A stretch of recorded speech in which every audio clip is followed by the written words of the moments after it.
Chapter 2, Thrones of Olympus.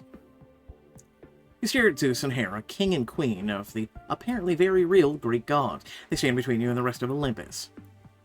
That's it? Just no way we're giving you Dementor's throne? Just you won't even let me make a case for myself?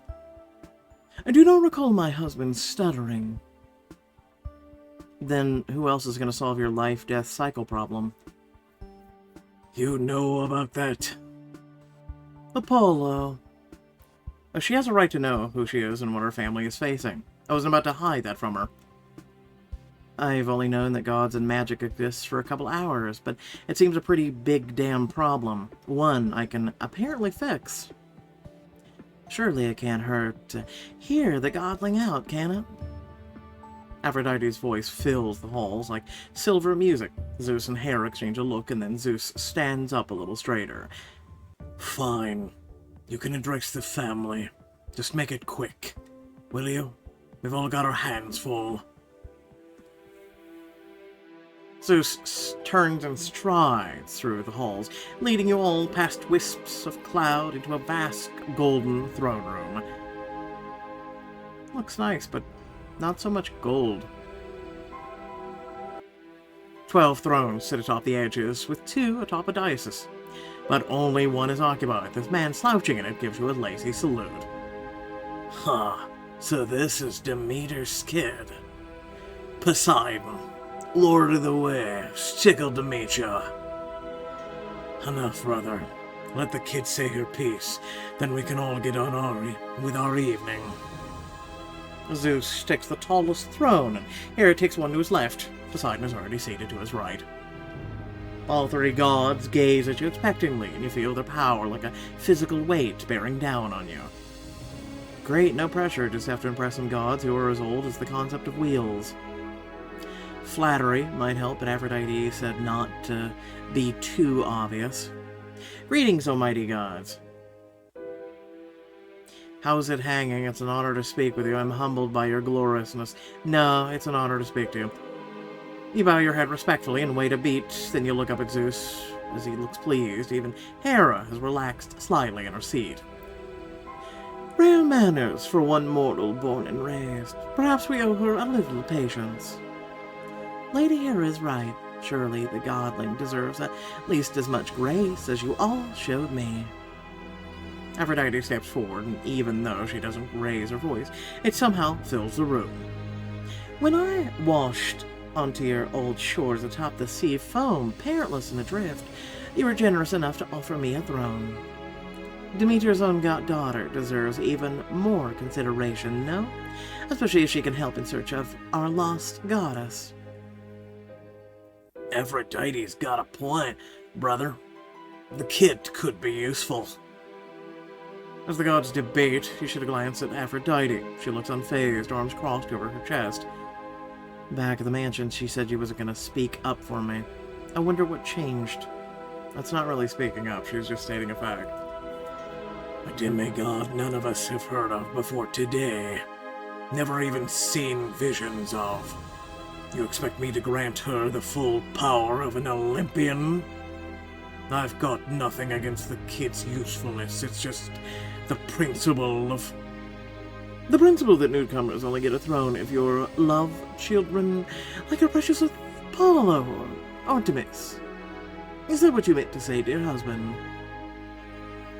Yikes. The whole hall goes silent except for Apollo quietly sighing beside you. Oh, here they go. My money's on Hera winning this one. The sparkling Olympian air over Zeus's head darkens. A thundercloud begins to form above him as he glowers at his wife. Don't mistake my responsibilities for pride, Hera. This mortal is completely unknown. She could bring danger to our halls. There's no way an ancient thunder god is actually scared of me. Aphrodite said to play to his ego, right? That's true, but how could I threaten any of you? I'm basically a human with plant powers I barely understand. You could smite me with a thunderbolt in a second. So, whether or not you can trust me isn't letting me help worth the risk. The thundercloud over his head crackles, then lightens ever so slightly. You are somewhat crushable for a demigod, no offense. None taken, I think. So say we do let her take Dimitri's sound. For how long? Well, however long is needed to fix what is broken, and to stop whatever's coming. Apollo steps forward, the sunlight in the chamber gathers around him like liquid gold. One of our family is missing, the wheel of life falters, and now a demigod is attacked in the streets of this city. Attacked? Someone went after the kid? Multiple. Someone's a flock of sirens. It's true. Something dark is happening on the coast. I don't know why, but my visions have shown me that only one who can stop it. Sounds like we're all in agreement then. Arbor gets the sanctuary of Olympus and access to Demeter's power. We get help. Hang on. Are we sure the kid can handle it? Poseidon's voice is casual, but then his eyes meet yours. There's a force in the depths of inexorable as the tides. Y'all been swimming in the shallows of the world until today, Arbor. Nah, out there. Here the water is deep. The waves can swallow you whole. So say we give you Demeter's seat, or the power that comes with. Are you truly ready to become a god? He's the one who thinks he's tough. Time to show him who I am, too. I am ready to find out. The only way to ride the Bronco is to get in the saddle, right? He stares at you, then his booming laugh rolls over the room like a wave. Oh, guts and horse jokes. All right, kid. You got my vote. One last question. If we grant you the throne, you will gain divine strength. You'll have the cycle of life in your hands. What do you intend to do with that power? She also has the cycle of death. I want to help people restore balance. Help people. The longer magic is messed up, the more people are hurting, right? Kids waiting to be born, people unable to die. Let me join you, and I'll do whatever it takes to make sure they're okay. Eris sits still as a statue, and then finally she turns to her husband. Long ago, husband, you swore that no god would ever fear for their life under your reign. For Demeter's sake, I say we give her sanctuary. All right. You've got your mom's stubbornness, kid. I'll give you that. Still, weird to hear, but thanks. He gestures towards one of the empty thrones. Its metal is engraved with curling vines. Take a seat. The throne is yours. The throne towers over your head when you walk up to it. A faint smell of roses clings to the metal as you take a deep breath. She was here. The mom I've never met as a goddess, and she sat here. Apollo steps up beside you. The chair won't bite. You'll just feel more like yourself, I promise. Well, then here goes nothing. You settle onto the throne, and power surges through you like the heat of summer, like the burgeoning of spring. Ah. Vines burst from the metal beneath your fingertips. Greenery blossoms around you, covering the throne in flowers. And then in another heartbeat, the flowers wither away, shedding their petals like snowflakes falling around you. Your body feels stronger, your vision sharper, the air itself tastes clear. Whoa. That was awesome.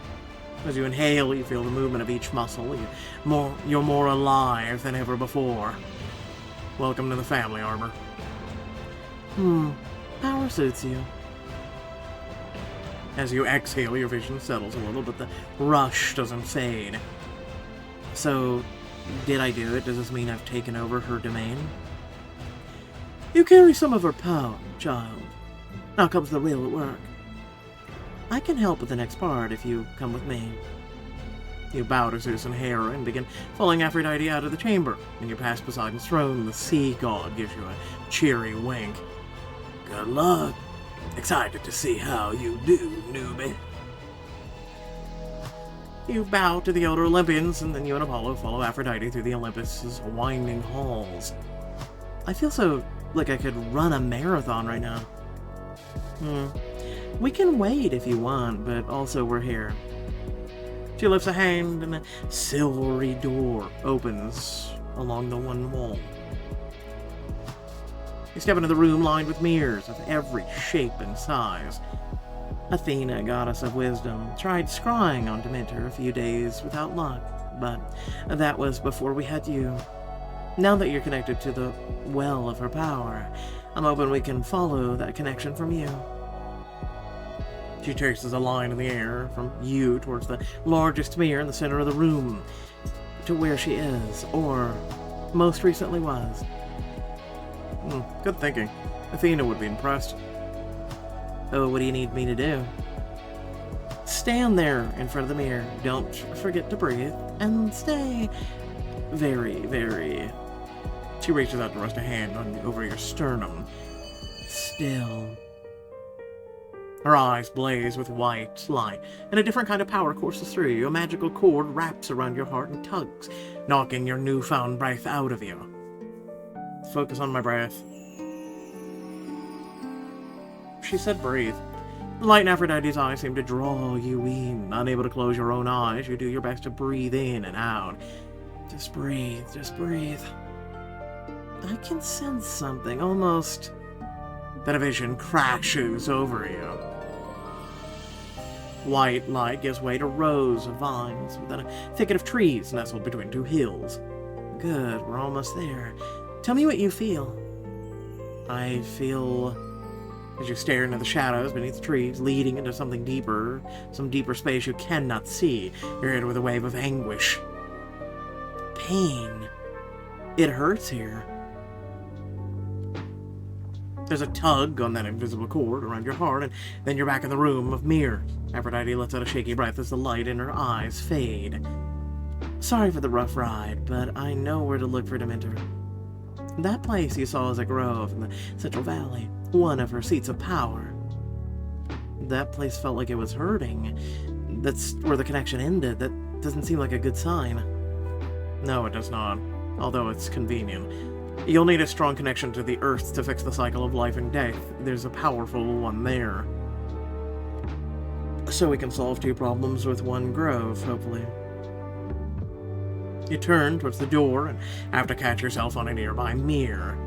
Quick question, is the world going to end if we wait until tomorrow? The magic took a lot out of me. The cycle can survive one more night without a keeper. I'm sure you deserve some rest after all you've been through today. And some celebration. You handled Zeus and the others remarkably well. You deserve a taste of godhood's perks. Ever heard of ambrosia? Not unless you mean the marshmallow dish my dad brings to the parties. Delicious, but no. This is the nectar of the gods. I guarantee it's like nothing you've ever tasted in your life. What do you say? Let us treat you to a nightcap? Taste ambrosia together.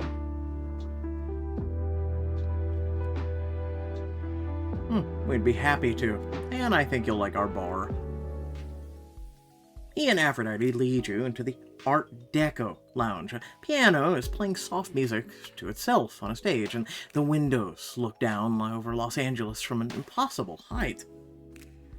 What a view. If this place was down in the city, it'd be way outside my budget. Then welcome to Godhood perk number 1. The drinks are always free. Hello, my darlings. Is this the shiny new member of our divine band?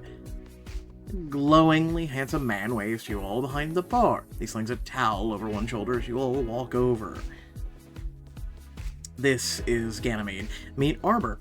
Arbor? This is Ganymede. He used to be my father's personal cupbearer. I'm sorry, a what now? If you're wondering whether that's a job title or a euphemism, the answer is yes. I was assuming as much. Ganymede confirms Aphrodite's murmur with an exaggerated wink. Lord Zeus appreciated my remarkably good looks and even more remarkable flexibility. Well then congrats on the bartending gig. Thank you. Beautiful bar, beautiful customers, a cheeky taste of immortality. What more could a formerly mortal man ask for? Depends. Does immortality come with any special powers? Oh, darling. You just asked my favorite question.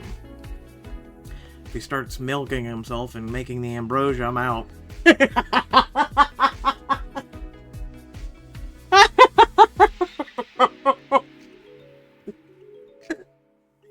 Anyway, he snaps his fingers and a trio of crystalline goblets slide across the counter, stopping in front of him. I heard we have a new, lovely, enthroned demigod to celebrate. News travels fast up here, huh? Oh, there's actually an app. Enemies will get you set up. He lifts a decanter that looks like it's filled with pure molten gold. With a flourish, Ganymede pours a few fingers worth into each glass and then slides them across to you. Drink up. There's no time quite like your first. Ambrosia. Take a sip. It tastes like sunlight in a glass. Happiness distilled. Your whole body instantly feels lighter, as if you could float away on the room's scattered clouds. That is, phew, so elegant, but accurate. I'll leave the bottle. You three enjoy yourselves. He saunters to another end of the bar where some nymphs and a woman in a rainbow dress are lounging, leaving the three of you alone. So, you're an Olympian. You earned yourself a throne and all the sanctuary and responsibilities that comes with it. A busy first day of divinity. How are you feeling? Any regrets yet? I still keep expecting to wake up. I know I'm not dreaming because I pinched myself about 6 times on the magic elevator ride up here, but it's still a lot to take in. Honestly, I'd be worried if you weren't skeptical. It'll get easier in time, I hope. The ambrosia isn't hurting, so at least there's that. You take another sip of the ambrosia, letting its honey-like warmth seep through you. What about you two? The throne room got tense. I've seen tenser. I mean, sure, nobody actually threw a lightning bolt at me, but it got close. Glance over at Apollo. Is Zeus always that stubborn about listening to new ideas, even if they come from his own son? Apollo's lip quirks in a half-smile. He swirls the ambrosia in his glass. Depends on the son.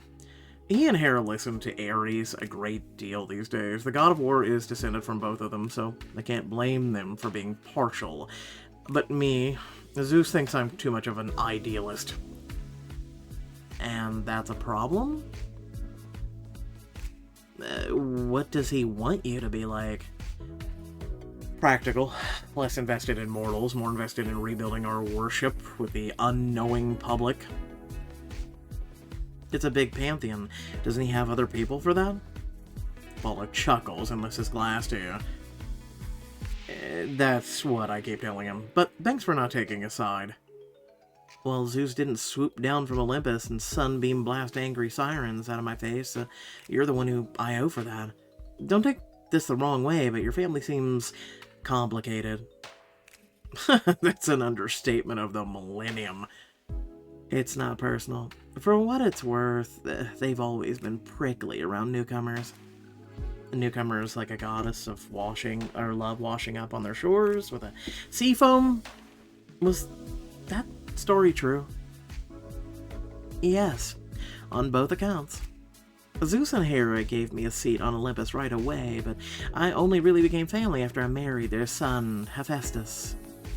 She sighs and takes a sip of her own ambrosia. Hera still hasn't forgiven me for divorcing him. Is that why you said you wouldn't speak for me back at the mansion? Did you think your support would lose me points? Not quite. Then what changed your mind? She taps a nail on the side of her ambrosia glass. I pictured your mother coming back and hearing that I'd let you face the Olympus mightiest and pettiest without my support. Her disappointment would be too much to bear. Well, then thanks for taking mercy on me.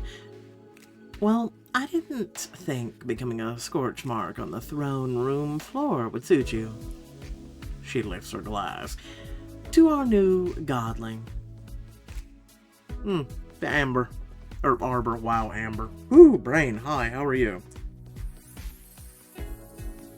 To the two gods who've had my back.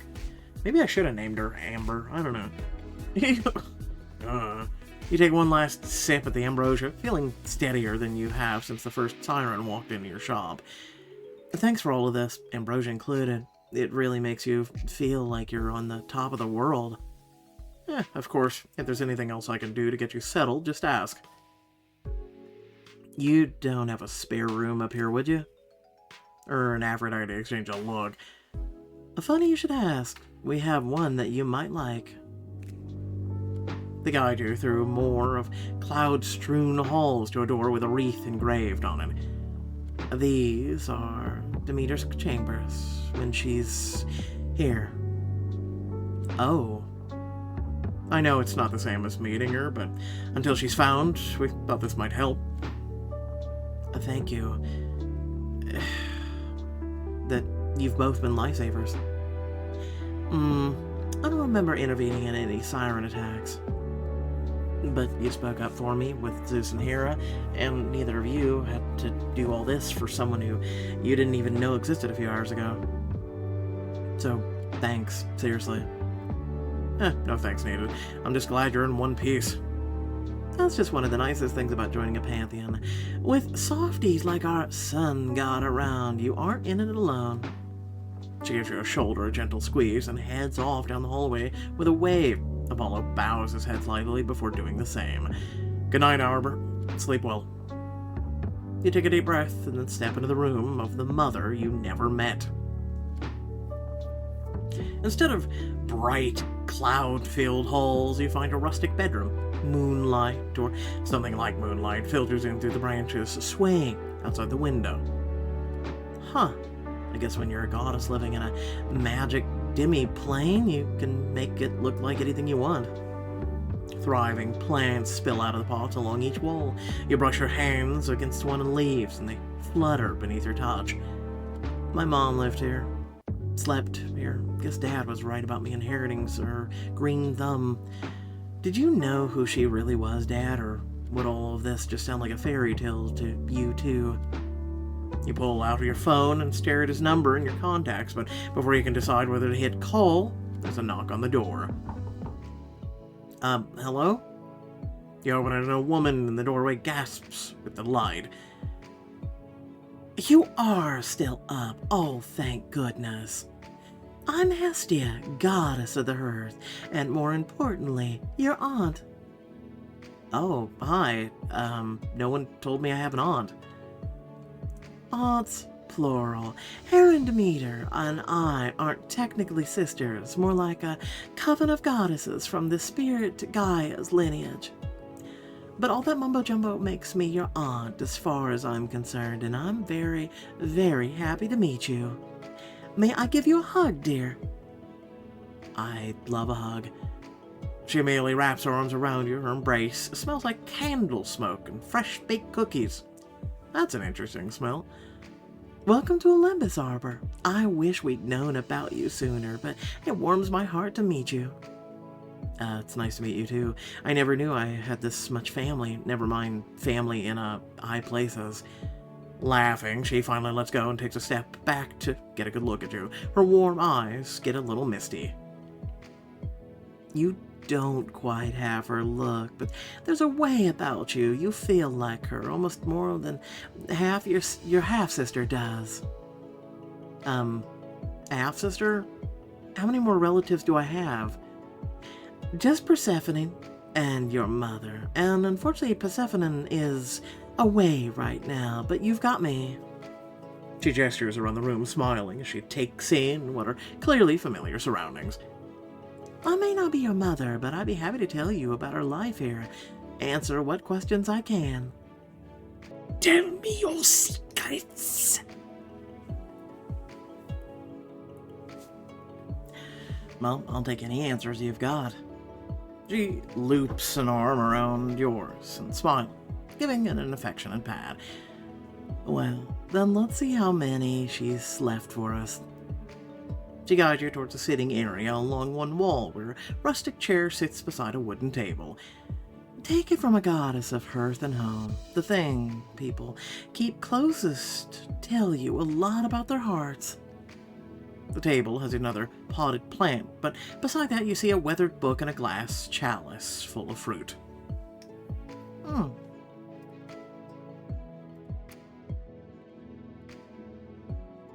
I'll do the book. I'll be honest, when I picture gods reading, I picture ancient papyrus scrolls, not, You pluck the book off the table and read its title. Our Fruits, Our Labors, Farm Unionization in the 21st Century. Oh, scrolls were awful. So easy to sit on. Some of the family prefer their information digital, but Demeter loves reading actual books. Books about California farm workers' rights, apparently. The goddess of agriculture has a stake in the farms that she blesses, and how those work in them are thanked for their labor. That's actually pretty cool. She's a passionate one, your mother. Zeus doesn't always appreciate her debating his decisions, but it's one of the things I like best about her principles. The chalice of fruit. As soon as you touch the chalice, the fruit inside begins to overflow. Grapes tumble across the table like sparkling jewels, followed by citruses as bright as a small sun. Whoa, does every room on Olympus come with never-ending fruit snacks? No, that's Demeter's touch. Well, the chalice is never this generous with me. She gives the chalice a teasing look, and one of the grapes rolls towards her, almost apologetically. Looks like you inherited your mother's green thumb. That's what I keep telling myself. Plants have always liked me. I just didn't know why. There was magic behind why. Well, don't let the offering go to waste. Give it a try. You pop one of the grapes in your mouth and the flavor bursts over your tongue like a sweet sunshine. Holy crap, that's even better than Skittles. Am I the only one who thinks Skittles is overhyped? Seriously. Isn't it? And I so do love the taste of the rainbow. I hate you so much right now. Listen, I'd rather eat like fresh fruit than a Skittle. Am I the only one? I'd rather eat grapes than a Skittle. I'm serious. Move away from the table to examine some pictures by the bed. One of the portraits of a smiling young woman in robes, her hair wreathed in flowers. You said I have a half-sister, Persephone. Is that her? Yes, she lives in the underworld with her husband, one of the many realms beyond Olympus and the mortal plane. Word travels slowly down there, but I hope you'll get to meet her someday. So, you all know about her. Did Demeter ever mention me? I wish she had, dear. But no. Ever since Persephone went to the underworld, your mother became a very private person. I don't say that to excuse her leaving you, nor hiding you from us. Just know that she's always had her secrets, long before you were born. I still hate that she left me. My dad wouldn't even tell me a name, just that she swept into this world and left me in her wake. So sorry if I don't have much of sympathy after spending my life trying to pick up the pieces. I understand. She squeezes your hand. Family is one of my domains. It is one of the most powerful things on earth, and by the same token, one of the most painful. I have a lot of questions for you, ma'am. Even for gods like you? Oh, yes.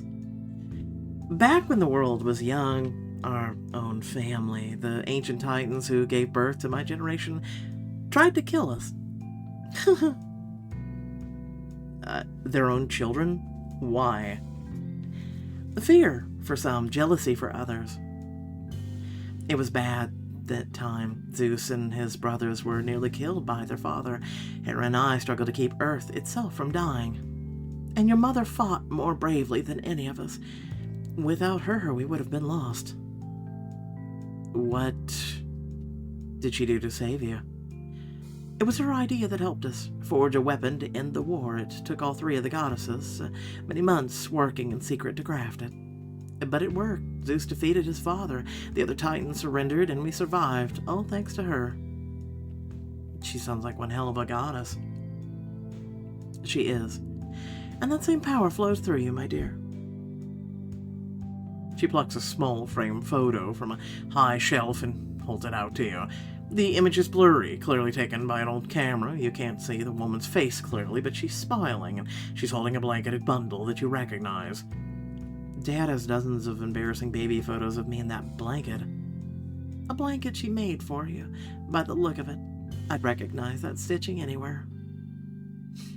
So you have this picture in the room, and none of you thought to ask, who's that baby? Okay. I've only seen this picture once before, but I'm very glad to understand what it means now. You swallow hard and set the photo down and pull Hestia into a hug. Thank you for all of this. She hugs you back just as tightly. Of course, my dear. Welcome to the family. She reaches up to pat your cheek. Now, do a goddess a favor and get some rest. You have your work cut out for you tomorrow. She leaves, and you climb into the goddess's Dementor's humble bed. The sheets have a floral scent to them. It's almost familiar. Good night, Mom. Wherever you are.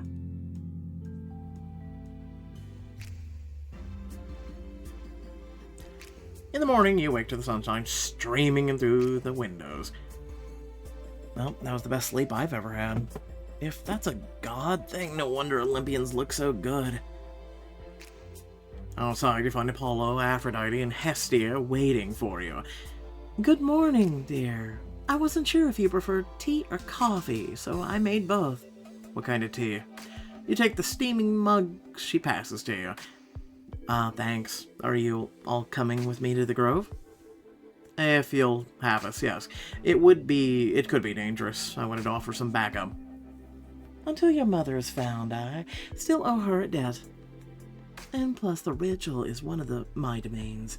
If you set the cycle of life to the rites, I may be able to help. And if you find any news about my sister, I understand. Well, let's get moving. The sooner we get there, the sooner we get some answers. I texted Hermes. He's already on his way. Even gods drink coffee. Rawr. You too. I am the coffee god. You descend Olympus's elevator back to the streets of Los Angeles. Then Hermes whisks you through the city traffic in record time. Before you know it, you're stepping out onto a dusty road into the Central Valley. Row after row of grapevines cover the rolling hills. Good luck, gang. If you need anything, I'll just be a few seconds away. He zooms off, leaving you standing in the roasting heat.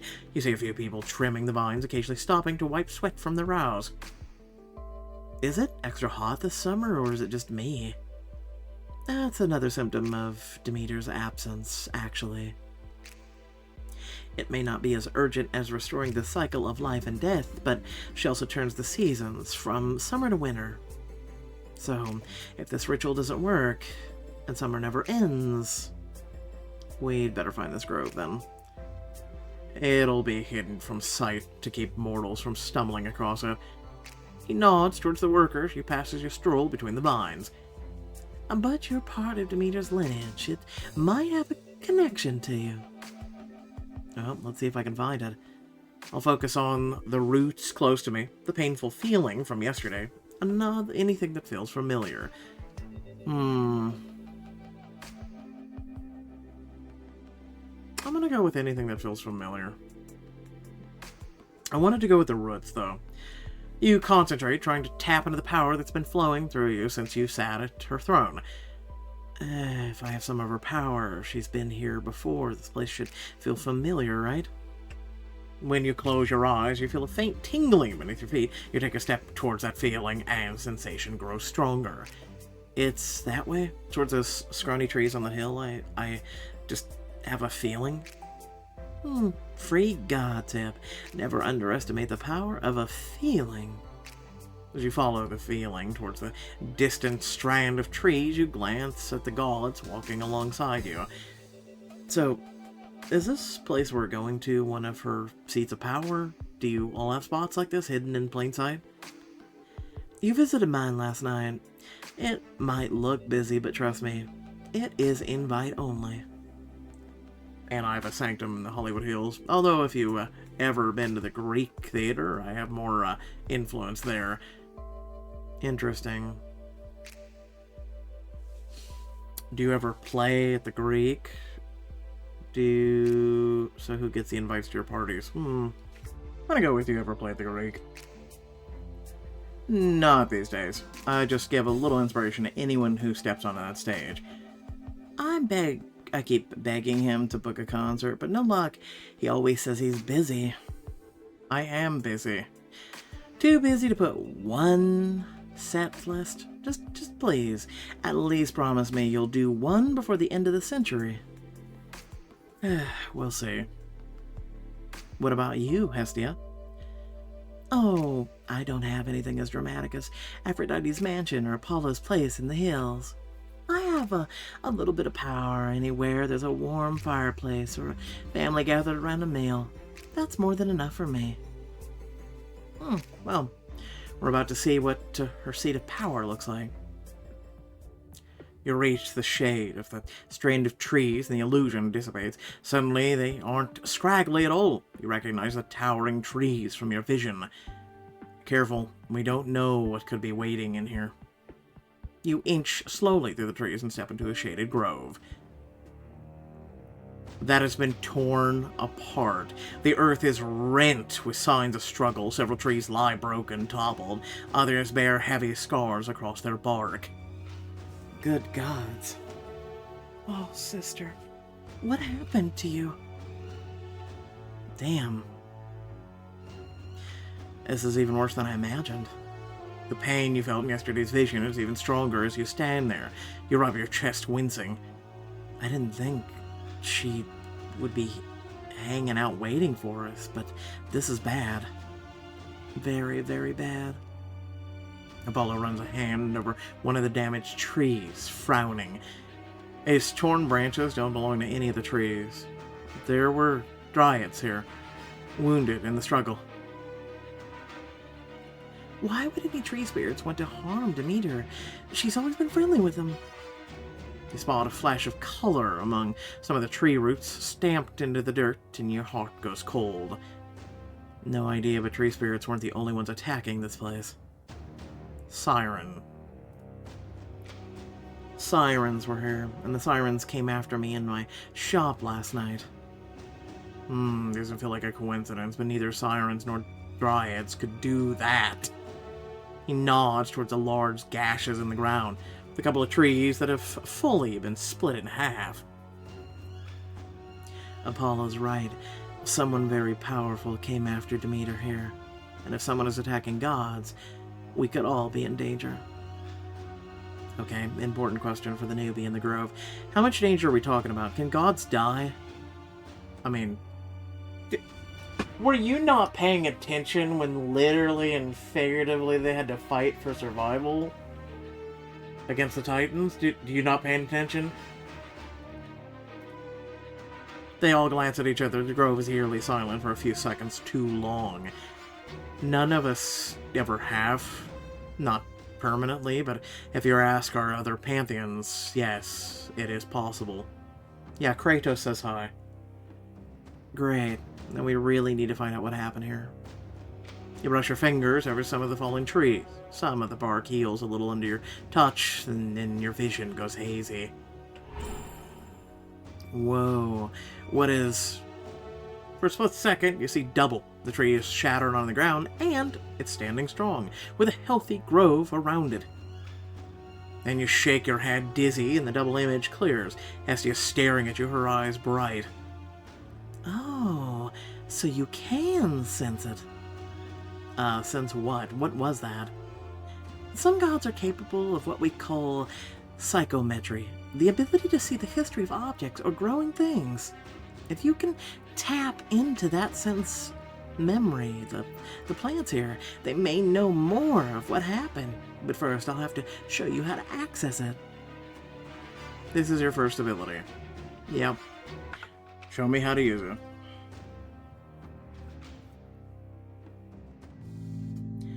Well, if there's a way to see what happened here without feeling like I got a bad case of vertigo, I'm all in. Then, here, sit. She pats one of the fallen tree's trunks and you sit beside her. Different beings approach the psychometry in different ways. I find it easiest to focus on the hands that last held an object. For you, though, there is so much life in this place, you may be able to feel some echoes of the movement through their senses. Can we practice on something easy to start? Good idea. Maybe one of these two statuesque wonders can give us a hand, Apollo, want to give us a hand? It'd be my pleasure. How can I help? Let's have Arbor here close her eyes and you do something visible. We'll see if Arbor can sense it after you've done it. Fun. Alright, whenever you're ready. You close your eyes, and for a few moments you just sit in the dark, breathing in the lush scents of the grove. You hear a faint rustling sound and Apollo's voice. All done. You can open your eyes. You see Apollo standing a few feet away, beside some flowers. He gives you a smile as Hestia nods. Now, let's see if you can get an image. Reach out for the plants in the grove, not with your hands, but with your senses. As strange as it sounds, it's easy to do. Even easier than last night, when you made vines in your shop move for the very first time. When you concentrate, you start to feel the thrum of life through the flowers and blades of grass surrounding you. It feels like breathing. I can't believe I wasn't doing this my whole life. You would have learned to sense things like this in time, even if those sirens hadn't found you. But you're doing well. You've taken to it faster than any other demigod I've seen. Don't flatter her too much, Apollo. Not until she's learned the new trick. Hold on to what you're feeling, dear. Then reach beyond what the plants are feeling now to what they just felt. You exhale. As your breath seeps out of you, you can feel the tiny vibrations in the plants beneath your feet. Come on, show me what you saw. You follow the pattern of the vibrations back, and then the double vision hits you again. You see Apollo standing where he is and Apollo kneeling. The double image of him cups a hand around the one trampled flower and the gentle sunlight shines down on it. You've had a rough couple of days, little friend. Want some light? The flower petals unfurl slightly, mending themselves beneath the sunbeam's warmth. Then you blink, the vision vanishes. Apollo just stands before you now, looking expectant. You gave the flower some sunlight, didn't you? You nod towards one slightly perkier flower beside him, and he chuckles. Guilty as charged. It's one hell of a trick. I don't think watching you summon sunlight out of thin air is ever any to hold. Smiling, he cups a hand in front of him. Despite the shade of the grove, sunlight pulls in it. Even after thousands of years, trust me, it never does. If you two are done showing off, I found something else to test Arbor's new powers on. She guides you all towards a piece of broken wood embedded in one of the fallen trees. Wood fragment, broken off of something. Oh, this isn't some dryad's arm, right? Not the right texture for dried flesh, and it's not just a branch from here. Well, let's find out what it's doing there. You touch the broken wood and reach out the same way Hestia taught you earlier, but this time, as you feel the echoes of movement through the roots to this place, the grove changes. It's intact, but it's under siege. You see sirens and tree-like dryads moving through the trees like echoes, attacking something, someone. Get back! That's my mom's voice. It has to be. You don't see her among the translucent echoes of what happened here, but you hear her. There's a crackling of roots and vines, and several sirens are knocked out of the air. Several dryads crumbled against the trees. I have no quarrel with any of you. Who sent you to carry out this... Another presence you cannot see strides into the grove, but you can feel it like a leaden weight atop the roots of this place, as it swings some form of weapon. You... And snaps a tree in half with an ear-shattering crack. Someone attacked her. Why can't I see them? I'll focus on her attacker. You strain your senses, but no matter how hard you try, you cannot see the figure, only the damage left in its wake. Heavy footprints churn the dirt, and you watch more trees get battered with the force of an unseen weapon. She's falling back. They move that way. Then you sense great magic coursing through this place, like a water reaching towards the spot where she stood. No, I will not surrender. Then, everything goes dark. The last thing you feel is every leaf and vine in this place reaching for her, trying to help as you feel her presence being dragged away. But every one that touches her is cut down. So basically, they kind of knew how her abilities worked, and that's why they did what they did. You leap bolt upright back in the present as your companions stare at you. What did you see?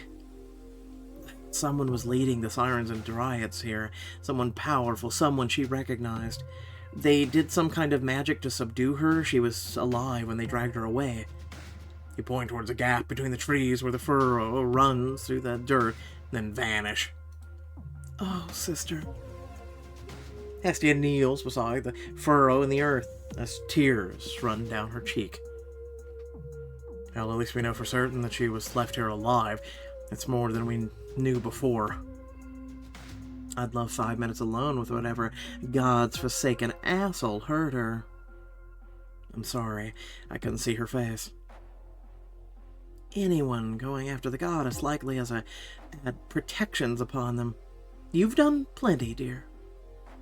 She wipes her cheeks and rises. But since Demeter wasn't here waiting for us, we do still have a ritual to carry out. Yay, 5 more abilities to go.